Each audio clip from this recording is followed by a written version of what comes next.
Hello दोस्तों, कैसे हैं आप सब। उम्मीद करता हूं आप सब अच्छे होंगे। तो दोस्तों, आज मैं आपके लिए एक ऐसी प्रेम कहानी लेकर आया हूं जो आपके दिल को छू जाएगी। कहानी सुनने के लिए हमारे YouTube चैनल पर बने रहो।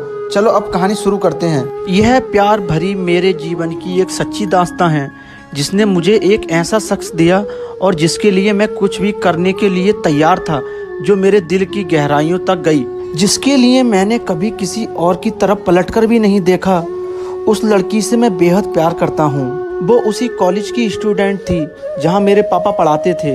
यूँ तो मैंने उसे कई बार देखा था, लेकिन एक बार वह मेरे सपनों में आकर कुछ ऐसी यादें दे गई कि आज भी मैं उसी के सपनों में जीना चाहता हूँ। लेकिन मैंने इस बात पर बिल्कुल ध्यान नहीं दिया, क्योंकि मुझे यह इक्स बिक्स की बातें बड़ी अजीब लगती हैं। मैंने ये कभी नहीं सोचा कि आने वाले दिनों में मैं उसे इतना चाहूँगा कि मेरा दिल और दिमाग हर पल बस उसी की यादों में कैद रहेगा। कुछ दिनों बाद उसी कॉलेज का ग्रुप कहीं घूमने जा रहा था। मेरे कुछ दोस्त भी उसी क्लास में पढ़ते थे, जो मुझे भी साथ लेकर गए। पहले तो मैंने बहुत ही मना किया, लेकिन जैसे ही मुझे पता चला कि वो लड़की भी वहाँ पर घूमने जा रही है, तो मैं तुरंत ही तैयार हो गया। आने वाले दिनों ने मेरी सारी जिंदगी बदल कर रख दी। हम दोनों पूरे टूर साथ साथ रहे और बहुत ही मौज मस्ती की। इसके बाद मैंने उससे कई बार फोन पर बात करने की कोशिश भी की। कुछ दिनों बाद वैलेंटाइन डे आ गया और मैं इस मौके को गंवाना नहीं चाहता था, क्योंकि मैंने अपने कई दोस्तों को तड़पते देखा है। वे अक्सर यह कह करते हैं कि काश मैं उसे एक बार प्रपोज कर पाता, लेकिन मैं कभी काश नहीं करना चाहता। इसलिए मैं उसे प्रपोज करने उसके सामने चला गया, लेकिन तब तक शायद बहुत देर हो चुकी थी। मैंने देखा कि निधि का हाथ मेरे एक दोस्त दीपक ने पकड़ रखा है। यह देखकर मुझे बहुत ही बुरा लगा। फिर उसके लिए कॉलेज में मैंने एक गाना भी गाया था, जिस पल को मैं आज तक नहीं भूल पाया हूँ। वह मुझसे 1 साल बड़ी थी, लेकिन मैंने ऐसी किसी भी बात पर ध्यान नहीं दिया, क्योंकि मैं उसके प्यार में इस कदर डूब गया था कि मुझे सिर्फ और सिर्फ निधि को पाकर एक खुशी की तलाश थी। 2010 को मैं कभी नहीं भूल सकता, क्योंकि यह साल मेरी जिंदगी का सबसे खूबसूरत साल बन गया। कई बार सोचता हूँ कि उसका मेरे सपनों में आना और मुझे इस तरह से देखना, उसका मुझे कुछ ना कहकर बहुत कुछ कह जाना, यह सब कुछ संयोग नहीं हो सकता। अब मैं कॉलेज में अपने दोस्तों से मिलने के बहाने सिर्फ निधि को ही देखता था। निधि भी मुझे देखती थी, मगर वो मुझसे बात नहीं करती थी। और मैं जब भी उससे बात करने की सोचता तो मुझे अपने दोस्त दीपक की याद आ जाती। कहीं वो क्या सोचेगा, मेरी गर्लफ्रेंड पर लाइन मार रहा है। मुझे बस यह जानना था कि निधि वाकई में दीपक से प्यार करती है या नहीं, ताकि मैं उसे अपने दिल की बात बता सकूं। एक दिन की बात है, निधि घर से कॉलेज जा रही थी और कॉलेज में एंटर होने से पहले ही बहुत तेज की बारिश होने लगी। लेकिन कॉलेज में बाहर बारिश से बचने के लिए कोई जगह नहीं थी, बस पास में ही एक कोल्ड ड्रिंक की शॉप थी। मैं भागकर वहां खड़ा हो गया, लेकिन निधि सोच रही थी कि मैं कहाँ जाऊं। इतने में ही मैंने उसे आवाज़ दी और बोला, निधि जल्दी आ जाओ वरना भीग जाओगी। निधि वहां जाकर बोली, अरे जय, तुम, बारिश की वजह से मैं तुम्हें नहीं देख पाई। वैसे तुम गाना बहुत अच्छा गाते हो। मैंने सही मौका देखते हुए कहा कि अरे उस दिन, हाँ, वो गाना मैंने तुम्हारे और दीपक के प्यार के लिए गाया था। निधि बोली, ओ नो दीपक, वो तो मेरा कजन है, मेरे चाचा जी का लड़का है।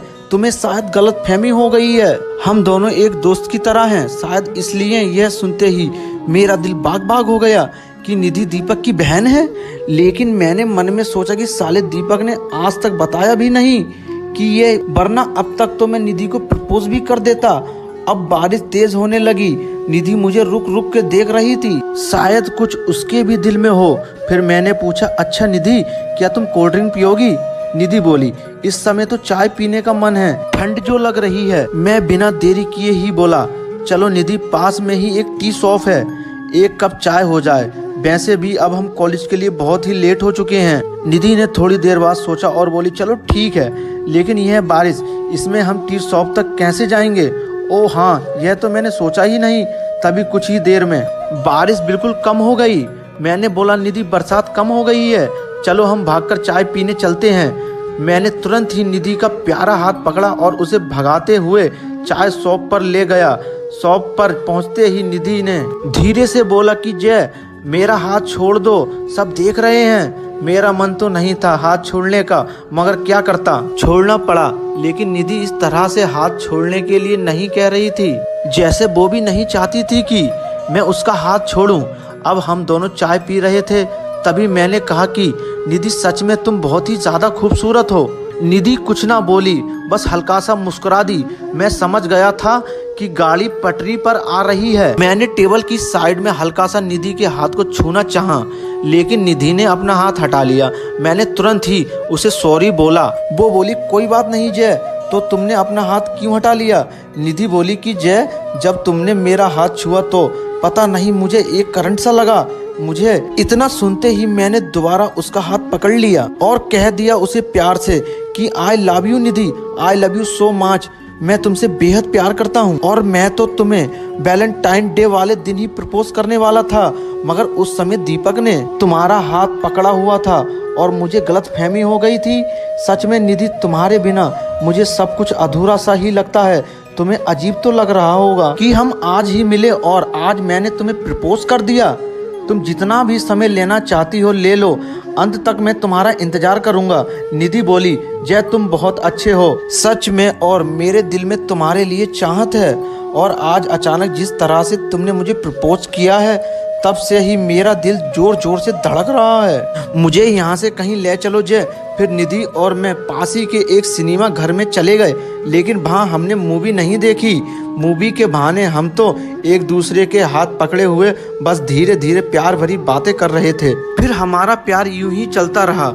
मैंने अपने घर वालों को मनाकर निधि के घर वालों से बात की। सब लोग मान गए और हमारी जल्द ही शादी हो गई। शादी के बाद निधि और मैं हनीमून पर भी गए, लेकिन शादी के 1 साल बाद ही निधि बोली कि जय, मुझे आगे की पढ़ाई करनी है। मैंने उसे पढ़ाई करने को मना कर दिया और कहा निधि, अब तुम घर पर ही रहो, मेरी अच्छी जॉब लग चुकी है, मैं पूरे दिन बाहर रहता हूँ। अगर तुम भी पढ़ाई करने चली जाओगी तो माँ और पिताजी का ख्याल कौन रखेगा? और जब हमारे बच्चे होंगे फिर तुम्हें उनका भी तो ख्याल रखना है निधि। इस बात पर निधि भड़क गई और बोली जय, मुझे अभी बच्चे पैदा नहीं करने हैं, अभी मैं पढ़ना चाहती हूँ, कुछ बनना चाहती हूँ, उसके बाद बच्चे की प्लानिंग करेंगे। मैंने शांत होकर कहा कि निधि, चाहे तुम आगे की पढ़ाई कर लो, लेकिन मेरे माता पिताजी को एक पोता या पोती दे दो। इस बात पर निधि अड़ गई और अपना बैग लेकर अपने पीहर चली गई। एक पल में ही उसने मुझे अकेला छोड़ दिया। मैं कई बार उसे लेने भी गया, पर वो नहीं आई मेरे साथ। मैं उसके लिए दिन रात तड़पता हूँ, उसे याद करता हूँ, पागल सा हो चुका हूँ मैं।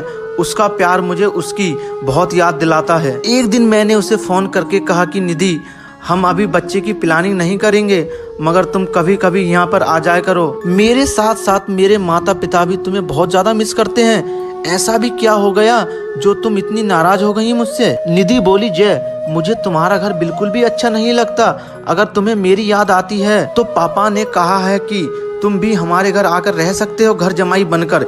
इतना सुनते ही मुझे बहुत गुस्सा आ गया और मैंने उसे कह दिया कि निधि, मैं तुम्हें छोड़ सकता हूँ, मगर अपने माता पिता को छोड़कर तुम्हारे घर जमाई बनकर कभी नहीं रहूंगा। इसके बाद निधि ने मुझे ब्लॉक कर दिया और वो पढ़ाई करने जोधपुर चली गई अपनी मौसी के यहाँ। और यहाँ मैं अकेला उसकी याद में आज भी तड़प रहा हूँ। दिन रात रोता हूँ घुट घुट कर, बस जिए जा रहा हूँ इसी इंतजार में कि शायद निधि वापस आ जाए। वापस कब आओगी तुम? दोस्तों, आशा करता हूँ कि शायद आपको ये कहानी अच्छी लगी हो तो इसे एक लाइक जरूर दीजिए।